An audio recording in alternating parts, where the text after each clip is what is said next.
What's happening with you and Kellogg's? Kellogg's. So 2 weeks ago on October 15th, I went to Kellogg's headquarters with 400,000 signatures, took them to Kellogg's front door to ask them to remove artificial food dyes and BHT from their cereals that they produce here in the United States, but don't do this for countries like Canada, all of the countries in Europe, Australia, India. So basically using one set of ingredients here in the United States that are more toxic and harmful towards little children because artificial food dyes are linked to hyperactivity. They require a warning label, a cigarette type warning label in Europe when a product has artificial food dyes that says may cause adverse effects on activity and attention in children. They've seen that when they study these different artificial food dyes, they contain carcinogens, so they're linked to cancer. They cause autoimmune disorders, eczema, asthma, and also the chemical BHT, which is an endocrine disrupting chemical that you find in the lining of cereal bags as a preservative. They use that here in the United States, but they don't use that in other countries. So I have been demanding that Kellogg's sell us the same safer versions of their cereals that they serve in other countries. And I've been doing this for a really long time. I've been doing it for over a decade. In 2015, Kellogg's said that they were going to make these changes. They got worldwide press about making these changes. They got a lot of praise publicly and through the media when they made this announcement, but then they never did it.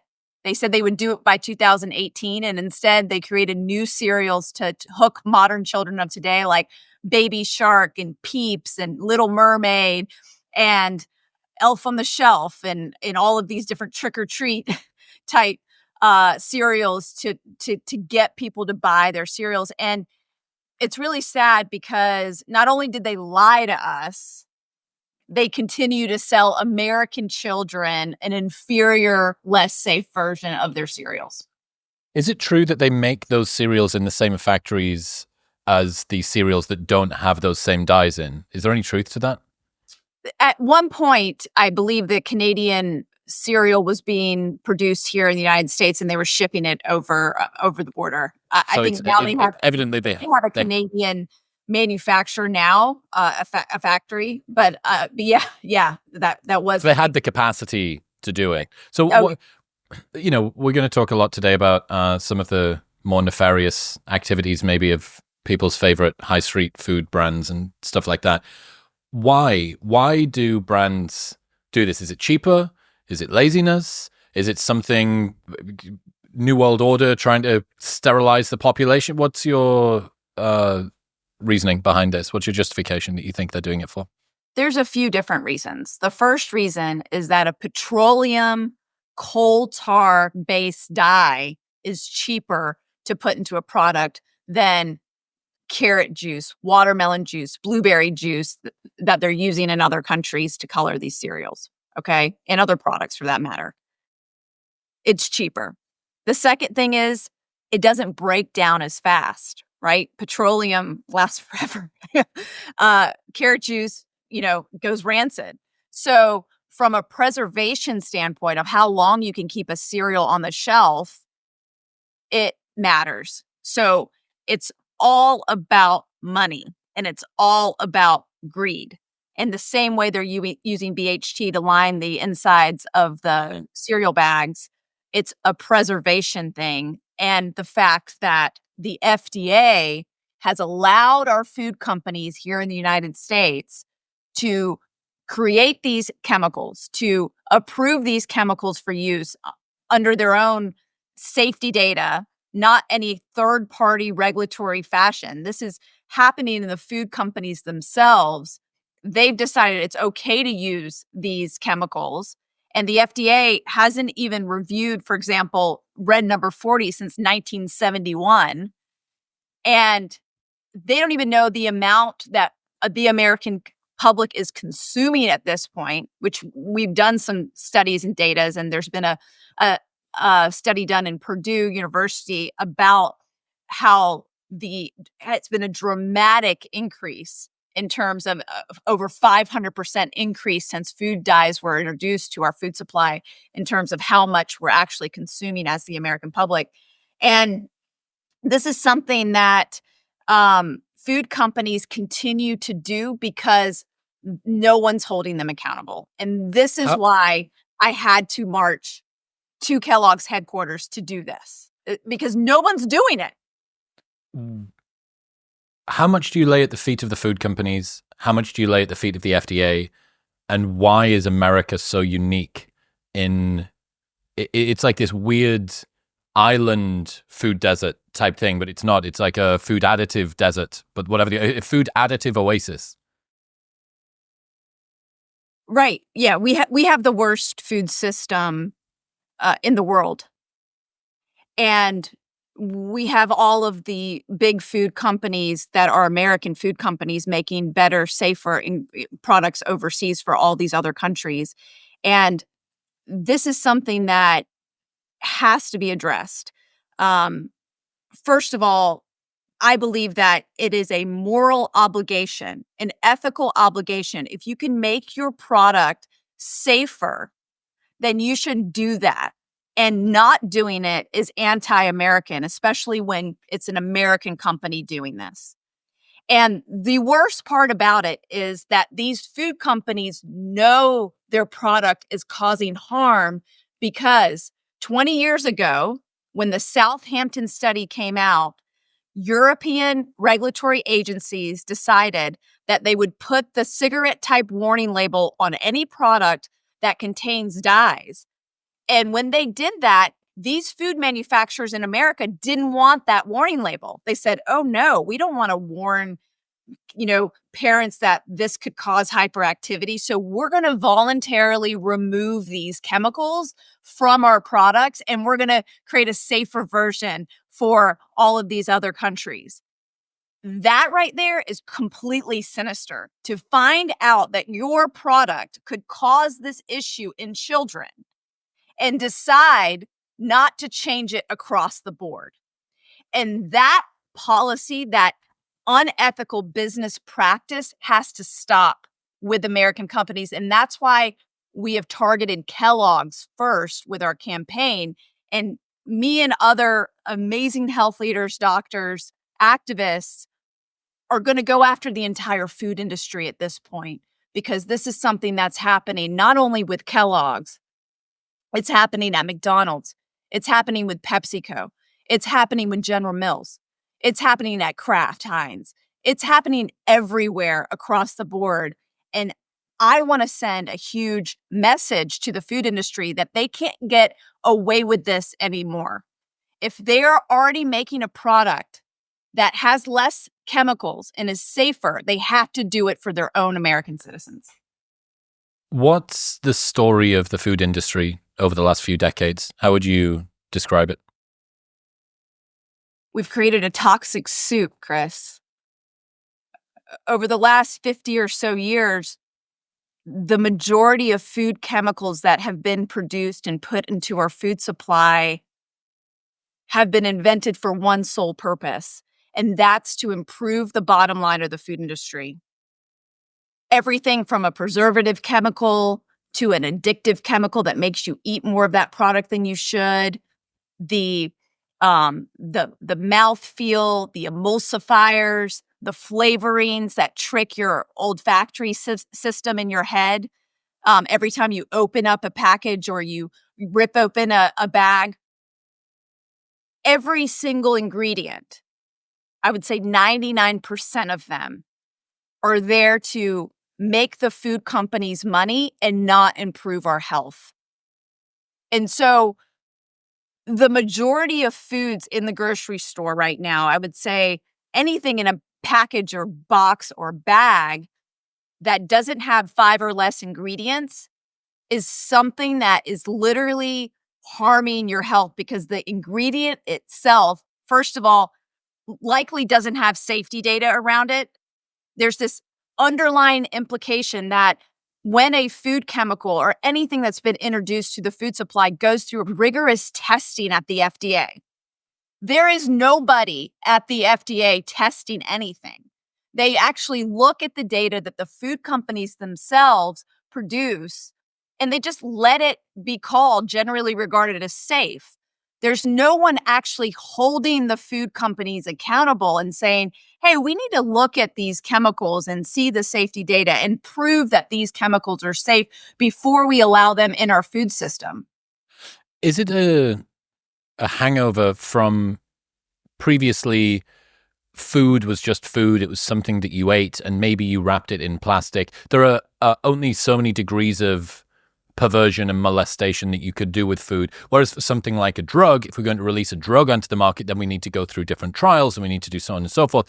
But that now it seems the level of manipulation that's happened to food and the different additives and the different preservatives and the different carrying methods that can be included in them, and even the design of them too, is the technology is getting to the stage where it can become very, very far removed previously, but we're still working with an old framework, which is when food was largely just food and there was maybe a couple of different amendments that could be made. This sort of, I'm going to guess, sort of 1900s to 60s model, and then we start to pivot a little bit more as food technology becomes more advanced. Is that kind of what's going on, that it's just not held to the same rigor that other industries that people consume are, because we assume, well, it's food. Food's just, it's food. Well, I mean, there's a couple things at play here. The food companies basically started to get bought up several years ago by the tobacco companies. And the tobacco companies started to use the same technology that they learned on how to hook Americans to cigarettes and the world to cigarettes, and basically use that same science and technology in our brains when we would start to eat processed food. And so they started to use this complicated kind of laboratory experiments where they would measure our bliss point in our brain, measure our taste response when we would eat a certain product, everything down from the type of texture the product is. A lot of people don't know that processed foods are manufactured in a way for you to consume them very fast. Think about cheese balls, for example. They melt in your mouth, right? You just digest them so quick. And so your body doesn't even have the time to catch up with its own society for you to stop, and you end up eating half the bag, right? The same thing is with bread. If you get grocery store bread, a loaf of it, it's so soft and so processed that you could eat 5, 6, 7 slices of that in the same time it would take you to eat sourdough bread that you would make in your oven at home, where you have to, really chew through the crust. You really have to, take your time to chew it and eat it. And your body and your society hormones and everything start to work, and you're like, okay, I've had enough bread. But that's not the case with processed food. It's literally manufactured so that you eat more than you should. And everything from the texture to the taste to the flavorings that they add and the different additives that they add. I mean, I want to talk about natural flavoring. This is something that seems so innocuous that it's on the label and you're like, oh, it's from nature. It's natural flavoring. But no, it can be thousands of different chemicals under that label that create a flavor in your brain that you remember and that you crave, and you taste that and you're like, I have to eat one more.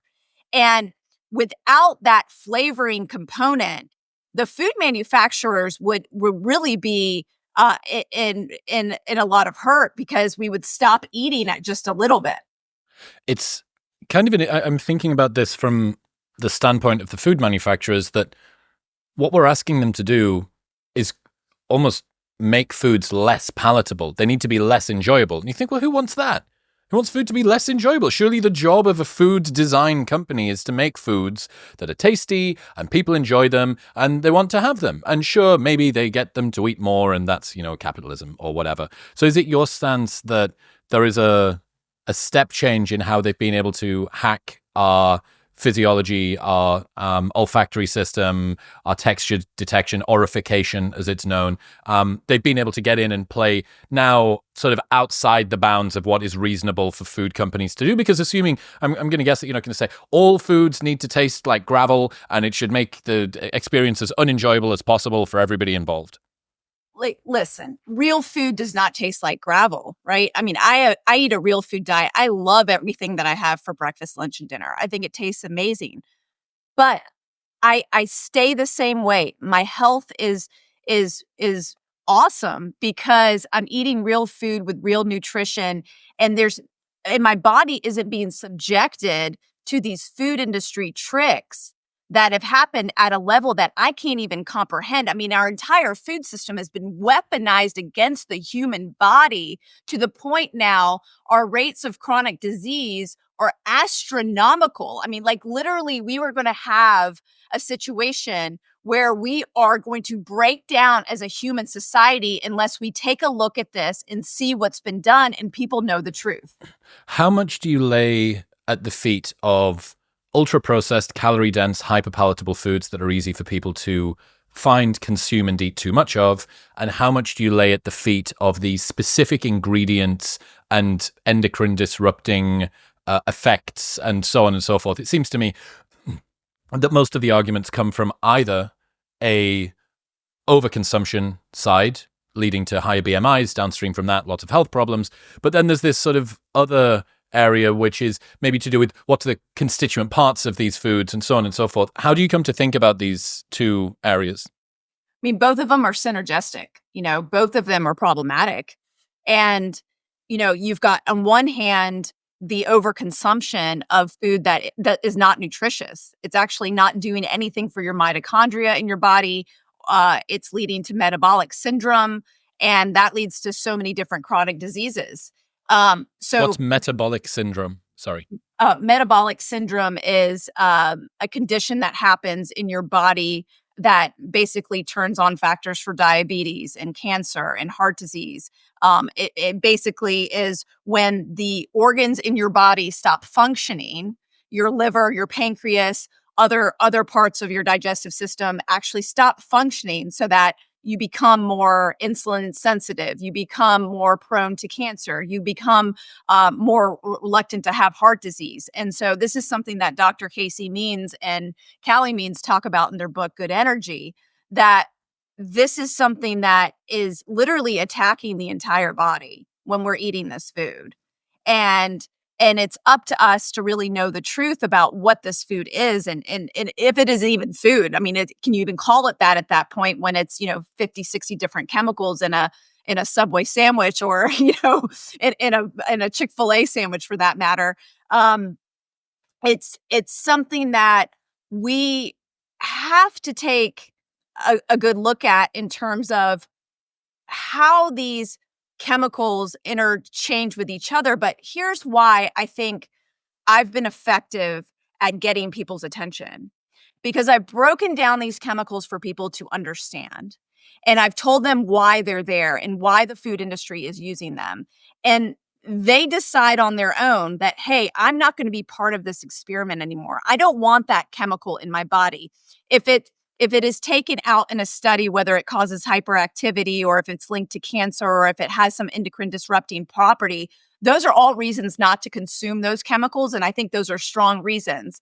But what that does also is it puts a note in the person's brain of like, wait a minute, I shouldn't eat that much of this food either. And so they don't bring it in their house as much. And so for me, my methodology has always been ingredients. You read the ingredients. If you don't recognize the ingredient, you don't understand it, you need to go find out why. And this is part of my book, Feeding You Lies. At the end, I take people through a 3-part question that they need to sit down. And every time they sit down to eat, they need to ask themselves, number 1, what are the ingredients? Number 2, are these ingredients nutritious? Number 3, where do the ingredients come from? If you can't answer those 3 questions about what you're eating, you need to go find out. And when you go find out, you will learn so much about your diet and your food that you will automatically start to make better choices. And you don't need to be a nutritionist or a food scientist or anything to know whether those ingredients are nutritious or not. Because if you know what the ingredient is, and I'll give you a really good example, in breads, in a lot of processed foods, you'll see this ingredient and nobody knows why it's there unless they were to actually go look it up and teach themselves. It's monodiglycerides, okay? This is a food industry manufactured product that they use to replace trans fats when the FDA banned trans fats because it was linked to 10,000 heart attacks a year and in several deaths, okay?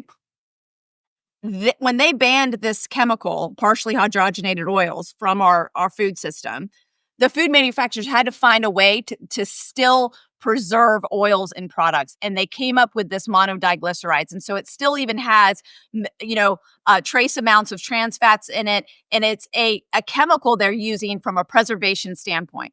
If you see that on a product that you're eating when you sit down to eat, you should automatically know that's not for my health. That's not for my nutrition. That's not going to serve my body. That's there for the food industry. And so if you start to make decisions, hey, I'm not going to buy products with those chemicals anymore, you're automatically going to eliminate several thousand different products on the grocery store shelves. And it's absolutely a critical thing people have to learn.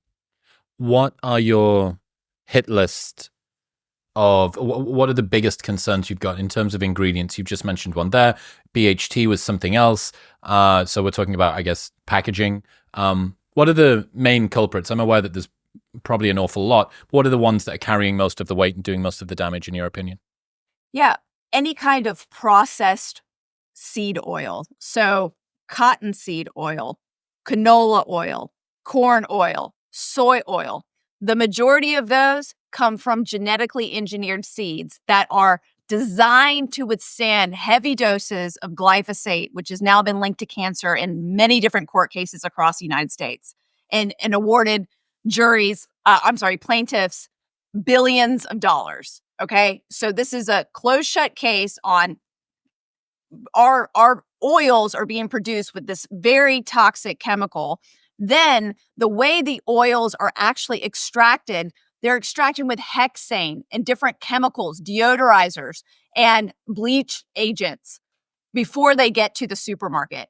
And the FDA, unfortunately, does not monitor the residues of things like hexane that are left in a lot of these oils. Not to mention cottonseed oil is something that is actually produced from the textile industry. This is not even regulated like a food. It's a textile, so it has way worse pesticides and chemicals allowed for use on cotton.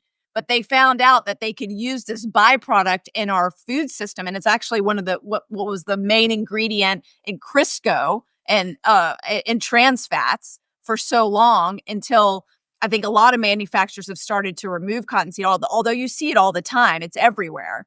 And this is something that is pervasive in our food supply. And so when I'm looking for a product to buy on the shelf, I look for things made with olive oil. I look things for made with coconut oil. I look for things made with avocado oil. And that's about it. And I use grass-fed butter and ghee at home to cook with. And I eliminate all seed oils. So that's like the first thing that you'd want to do. The second ingredient is high fructose corn syrup. Not only is that also made from genetically engineered corn and have all those chemicals associated with the crops, but the way it's produced also disrupts it primes you for metabolic syndrome. It primes your body for insulin resistance. And so this is something you want to take out of your diet. And this is you'll find everywhere. It's in Coca-Cola, it's in soda, it's in the majority of things that you find on grocery store shelves, unfortunately. Then you want to look at, sorry, go ahead. No. I'm enthralled. Keep going. And then you want to look at all of the different artificial ingredients that are allowed in food. I'll give you a great example. Red number 3 was banned in cosmetics because it caused cancer. But when they were ready to ban it in food, the alcohol industry lobbied the FDA and said, no, you need to allow it still in food because it makes our maraschino cherries that we have in all of our popular alcoholic drinks red. And so we need to keep those maraschino cherries with that red number 3 dye. So you need to still allow it in food. So you can't use it in lipstick, but it's still allowed in food. And that shows you what a wild, wild west kind of situation we have with our government agencies and how they're completely co-opted by industry. And one of the things that I think needs to happen immediately at the FDA is remove all industry funding from the FDA, and it should be a government-funded organization. It should not have any type of industry funding coming into it. Talk to me about the conflict of interest in studies and food scientists and stuff like that. Well, one of the things that has happened recently, and I wrote about it in my book, Feeding You Lies, is the food industry will use groups that look very reputable to defend their chemicals and their food green policies, right? They will hire corporate, different organizations. Like, I'll give you one great example: the American Council of Science and Health. Sounds so reputable. Sounds so like you. Yes, we need to listen to the American Council of Science and Health. But this is an organization that has taken funding. It's like the who's who of corporations. Everyone from big pharma, big chem, and big food.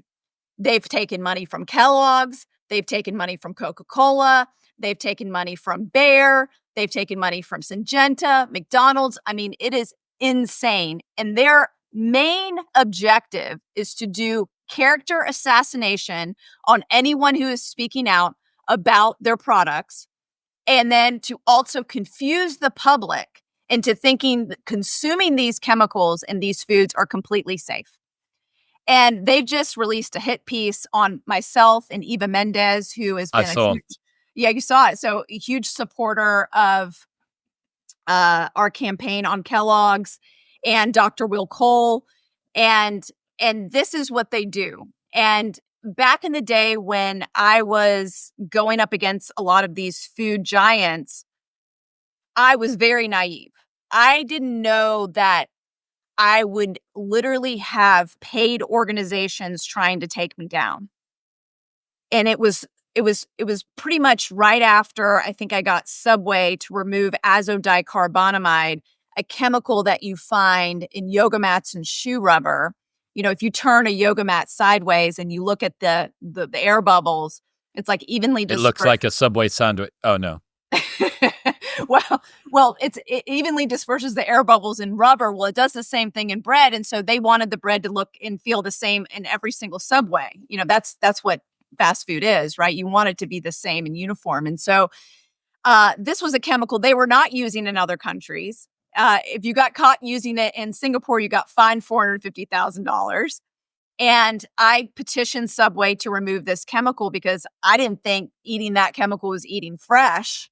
And Michelle Obama at the time had partnered with Subway in her Let's Move campaign. And I was like, wait a minute, does she not know the truth about Subway, that there's close to 50 ingredients in the piece of bread at Subway? Like, she needs to know. And so I started this petition, and it went so viral that the company by the end of the week made the decision to remove the chemical.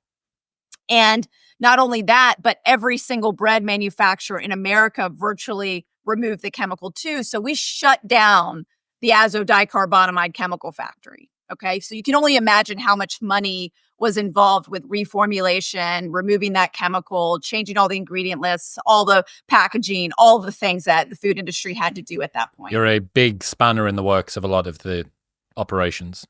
Yeah, they were not happy.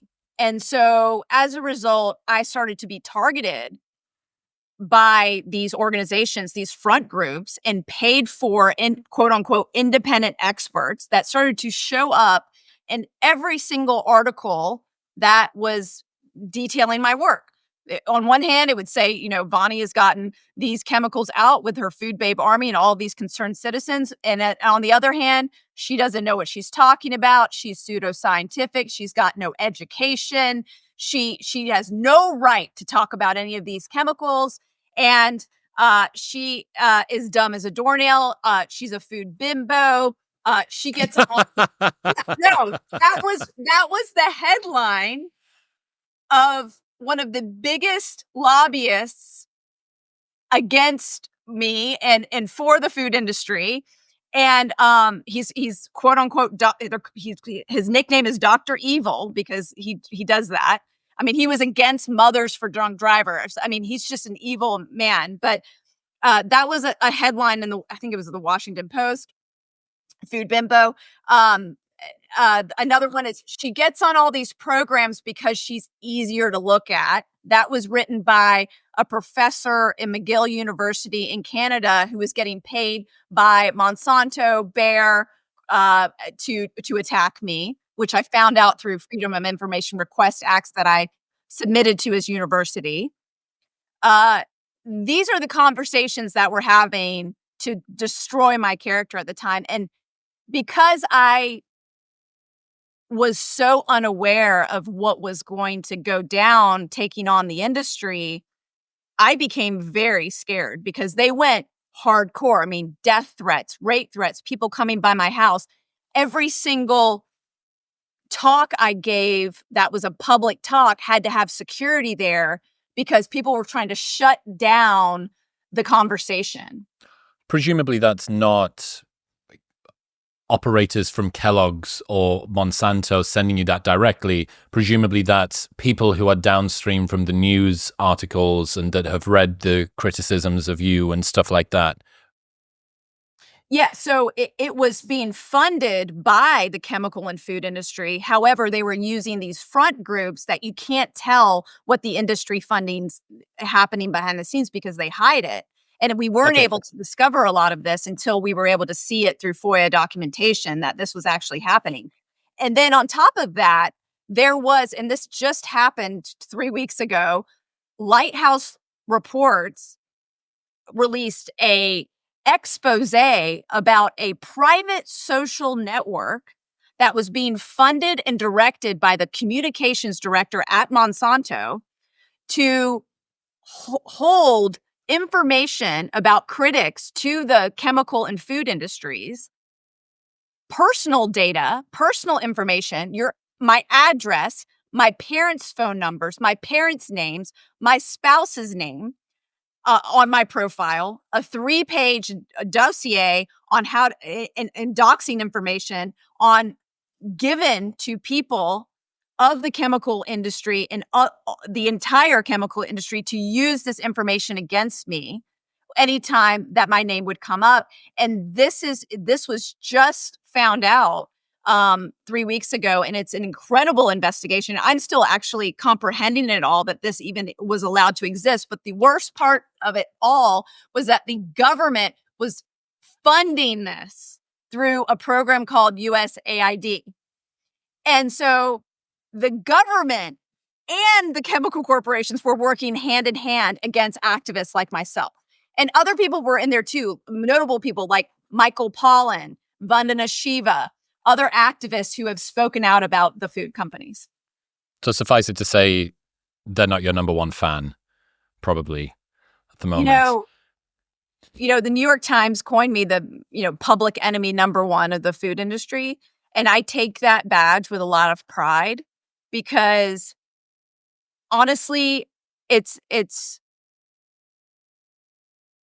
something that I've had to grapple with becoming an activist because it's been very hard on me personally in terms of being able to withstand these attacks, keep going and keep sharing this information and not letting it distract me. And for a while, I would say about 10 years ago, it was very distracting to the point where I almost stopped. And it wasn't until I really took a moment and went inside and prayed and decided that what I was doing was bigger than myself, that what I was doing was not about Vani, the vessel, me as a person.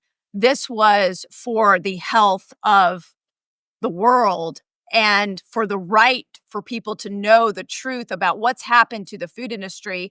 And I dug deep into the power and the passion that I have because I remember the little girl who I was, so sick, on 9 prescription drugs, hitting rock bottom, and wanting to change with my health. And I didn't know where to start, and I didn't know what to do. And thank goodness I found out the truth about the food industry and removed the processed foods from my diet and went to real food, and now realize a level of health that I never thought was possible. I don't think I would have been here today alive had I continued the lifestyle that I was on. And there's so many people out there that are like me, and they continue to walk around completely weaponized by these food chemicals and these different ingredients that are in their body that are wreaking havoc on them. And they are very trusting of the food industry. You know, when my parents came here to the United States in the 1960s, they didn't know any of this information. No one knew this information, that this was being done to our food supply. They were like, wow, you can get a hamburger at McDonald's for $1. This is fantastic. I can feed my kids. This is amazing. Very fast. You know, I'm busy working. I'm trying to make a name for myself. I'm trying to, you know, my parents were both teachers. And so they were always working. And it was like, they just wanted to feed their kids like real, you know, just any kind of food. And they didn't know it was so fake.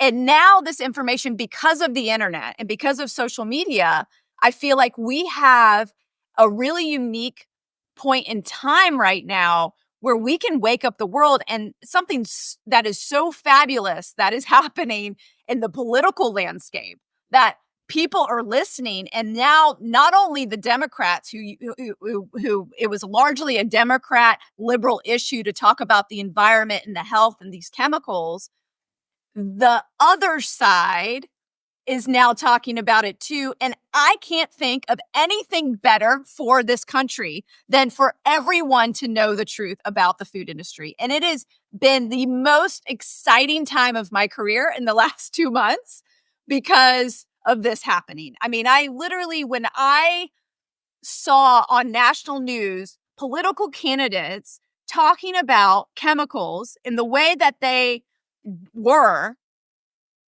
my jaw was just wide open. I just couldn't even believe it.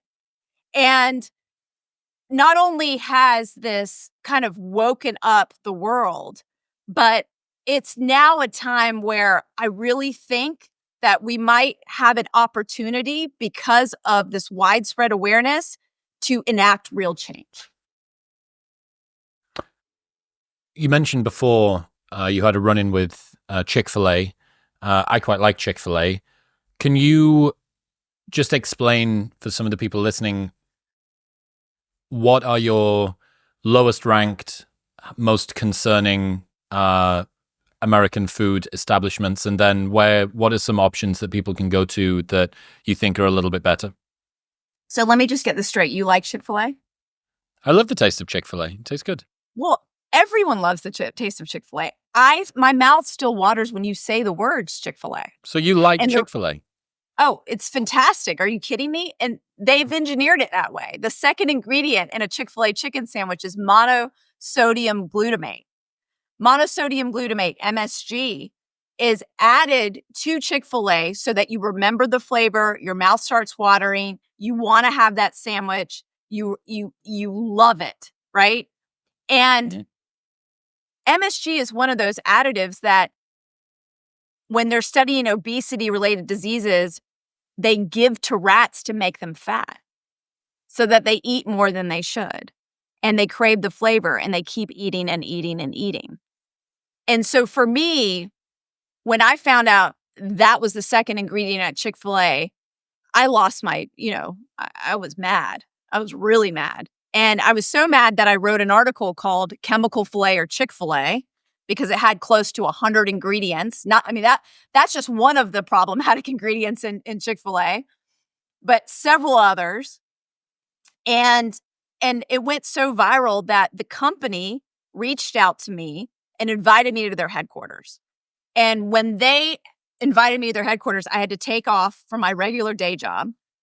When I initially was starting my blog, Food Babe, I was doing it just for my own passion. So it wasn't to make money or do anything like that. It was, I was a banker. I was a consultant. That was my day job. And this is what I was passionate about and what I would write about in the evening and on the weekends. And so when my article went viral and they invited me to headquarters to consult and I had to take off work, it was that moment that I was like, wait a minute, I'm consulting all these big financial institutions. This doesn't really mean much to me. But consulting with Chick-fil-A and changing their ingredients, like that's real change. And like, wow, I could really change the food industry. And that's when, after that meeting and the subsequent changes that Chick-fil-A made as a result of that meeting, convinced me that I should quit my job to do this full time. Okay, so who else is on the hit list? I've seen floating around a McDonald's comparison between fries in like the UK and Europe and in America. You've already mentioned Subway. Who else is on the hit list, and what are you worried about that they've got in their foods? So yeah, let's just talk about McDonald's. You've got McDonald's in the UK, 3 ingredients, and then salt is optional. Very simple. Here in the United States, it's over 14. And you've got the chemical called dimethyl polysiloxane. It's an ingredient that can be preserved with formaldehyde, according to the FDA, although there's no safety data on this chemical. It's the main ingredient in silly putty. And when, when it's combined with TBHQ, which is another crazy chemical that's a preservative that you'll find in Reese's peanut butter cups here in the United States, but not in Japan. This TBHQ ingredient turns on your immune response. So you become more allergenic to your surroundings in your environment. And if you're already allergic to something, it triggers that. So it triggers Are they preservatives? What's the justification for them being in the food? Presumably they're not in there for no reason. So the TBHQ is a preservative for the oil. And dimethyl polysiloxane is a anti-foaming agent so that they don't have to change the oil as often at fast food places. And dimethyl polysiloxane, by the way, is in a lot of fast food French fries, not just McDonald's. And this is something that you will also find, which when I did drink soda, I always thought a fountain soda always tasted better. I don't know why.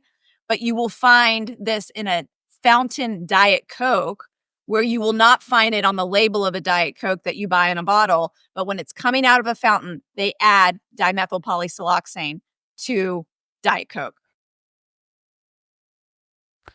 Who's better? Where can I eat that you're not going to shout at me for going to? Well, first of all, I just want you to stop eating at Chick-fil-A. Well, look, give me another option. Where else am I going to go? Where do you live?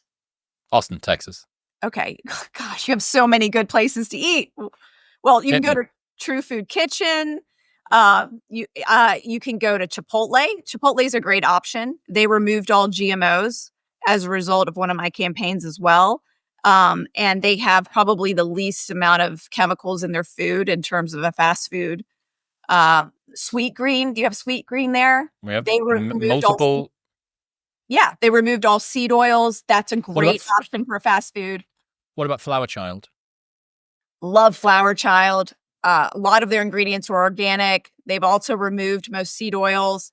I would also say make your own food, Chris. Come on, Again, no. Look, so this is a point I really wanted to get into, which I think is for the few food purists out there. And Callie's been on the show; he's fantastic. I'm really interested in the work that you're doing at the moment. I've been at dinner with RFK a bunch of times. It's great to hear this. Mostly whole, real foods from a variety of sources, as unmolested as possible. I get it. But I think that the biggest barrier to entry to a lot of people that will listen to the show, people like me, is just convenience, right? Yeah. We're busy.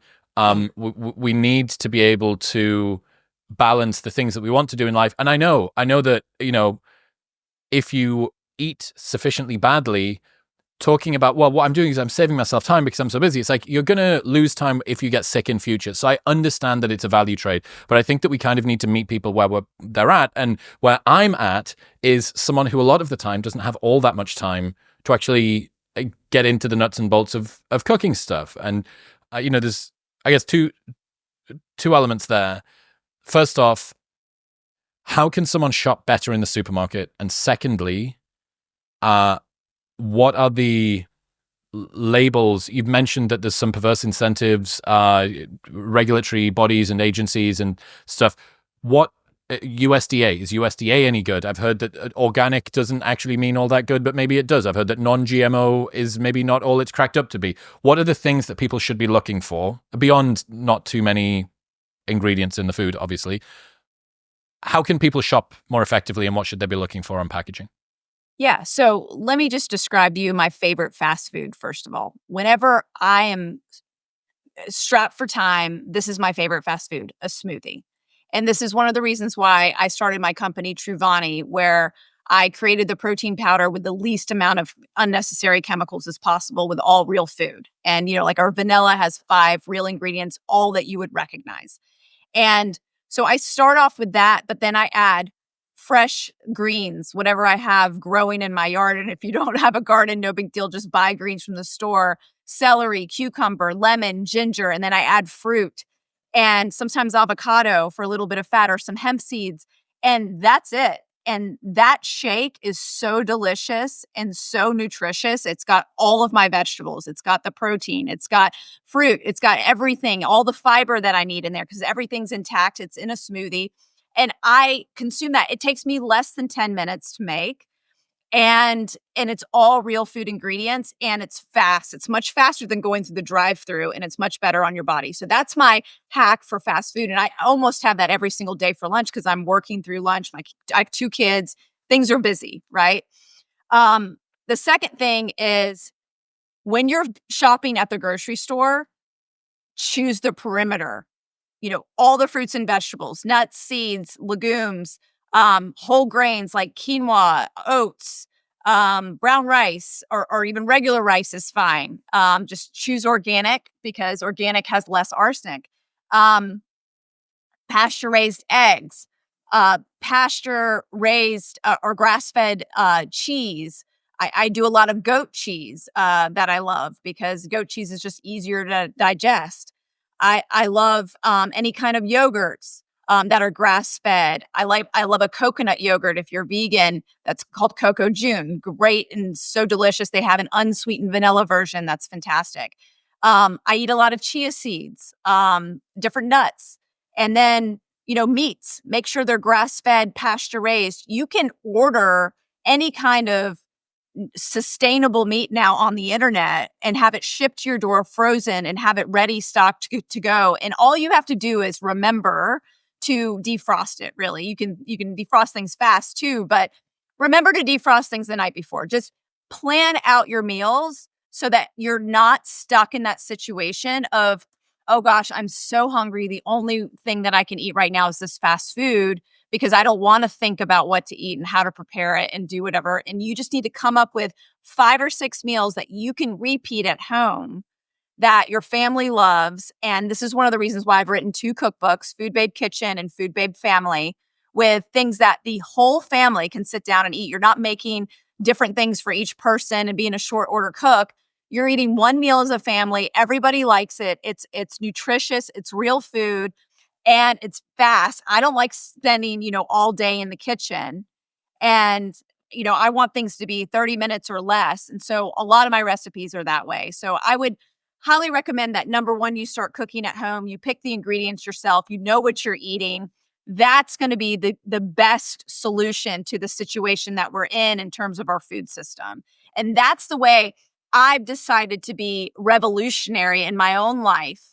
And to live this way is to be, it's very unconventional to live a real food lifestyle because every time you go out of your house, you're being inundated with these processed foods. Everything from the checkout at the grocery store, the fast food convenience places, all the places in the airport, all the places at any kind of event, whether it's a sporting event or a show or anything else, it's always pure crap. You have to make a revolutionary act in your own life to say, you know what? I'm not going to be part of that system anymore. I'm going to bring my own food to these places. I'm going to take my own food on the airplane. I'm going to take my own food into the show because they don't have anything worth eating. How do you advise people to deal with what I imagine will be an increasing problem as your platform grows, and maybe people are feeling this today, which is sort of health anxiety. You know, if they're permanently very vigilant, on the lookout, maybe it's got monophosphoric, whatever the fuck in it. How New one. How do you advise? Because it's this is going to be a slow transition for a lot of people. It's not, and that day the clouds parted, and I listened to Vani talk, and she said to me that, and I never ate processed foods again. No, you know, you're gonna be at a baseball game and be starving hungry. You're gonna be on a road trip and you're gonna end up doing this stuff. You're gonna be at someone's party and you don't get to choose. Oh, I'm like, you're taking us out for dinner and I'm going to bring my own thermos with like hot food from home. Like, that's not gonna happen. So how do you advise people to, you know, take on board what you're saying with the right amount of concern that they probably need to have, whilst not going, right, my fucking life's over, I might as well die now? Right.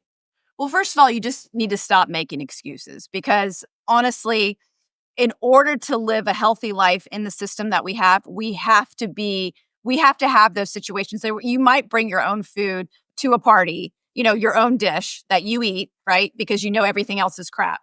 But you're contributing to the party, you're still there, you're having a good time. Like, you may have to do those situations. I'm just going to have to say, because depending upon the lifestyle that you live, if you're in those situations a lot, that can really take a toll on your body, right? So if you are in control of your food, I would say 80% of the time, you're going to be in a good shape. And then so that allows you that other 20% to like be in those situations where you're caught with your pants down, right? And you don't have some snack available or some food available and you need to eat something. And I've been in those situations where like literally there's nothing to eat that I would choose normally. And sometimes I just decide to fast, right? I mean, hey, I can wait till I get to where I'm going and get something better, but majority of times you can make better choices. There's always a banana, there's always an apple, there's always some plain almonds available at the airport, right? There's always an option for a one ingredient food. And so that's what I tell people to do. And again, if you're in these circumstances a lot, then you need to really make a choice whether you want to stop to do this planning not, more right? effectively. And so Yeah.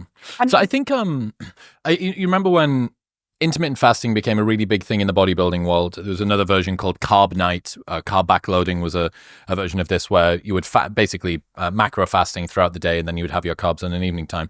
What most people are doing is they're setting very easy to follow rules that restrict them in simple ways, bright lines in the ground, no decision needs to be made. I get the sense that the recent transition to specifically diets like carnivore, and then most recently the hipster trendy version meat and fruit, which is what I'm doing currently, I think that is kind of the equivalent of the elimination diet thing, which is bright lines in the ground, but instead of aiming to get you into a calorie deficit, what it's aiming to do is restrict the vectors of potential infection from foods that have been highly processed. If you go, look, if I just eat 6 things, I can just sort my health out for a while. So I'm detoxing from a variety of different problems at the moment. Autoimmune. America does not like foreigners. Shock, horror, no matter what people on the right may criticize Democrats, definitely this environment is not very conducive to immigrants coming in because it tries to kill you through the food and through the building standards and through the climate and through the insects and through everything else. My point being, I would not be surprised if we see more people taking up these more extreme quasi-elimination style diets, very restrictive style diets in terms of what you're eating, not from the bro, I'm going to get jacked and look at how lean I am perspective, but more so from well, if I only have a very small number of things in my diet, I'm hopefully going to be able to eliminate some of the stuff that was maybe messing with my health. Yeah, you know, I think the reason why some elimination diets work is because you remove so many foods from your diet. And so it ends up working in terms of like losing weight or whatever. But then when you add those foods back, that's when you gain the weight back and you end up in this like kind of yo-yo cycle. And the only thing researchers have found that actually work full-time and long-term is removing processed foods altogether, right?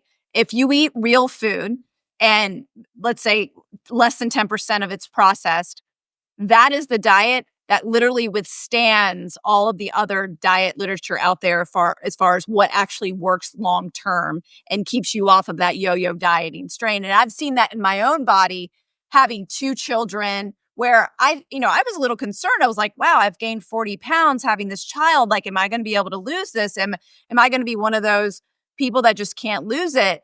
And it naturally left my body because my diet didn't change. I'm still eating real food. I'm trying to eat as real as possible because I'm now nourishing my baby through breast milk.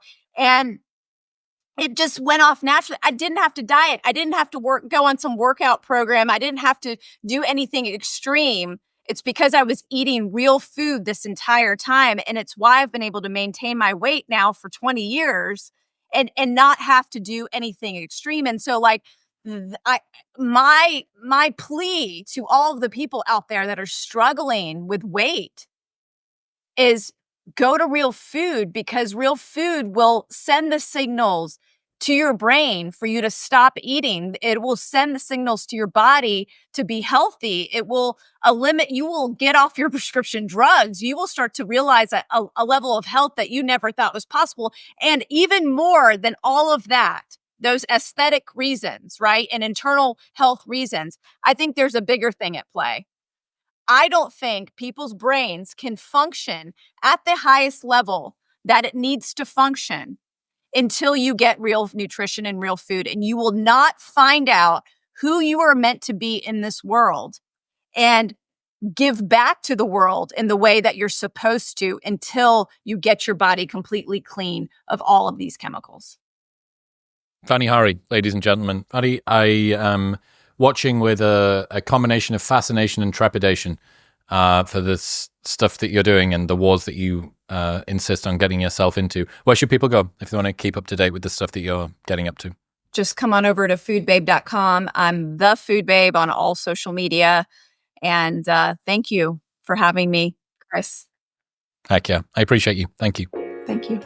Thank you very much for tuning in. If you enjoyed that episode, there is something else you will absolutely love right here. Go on, give it a tap.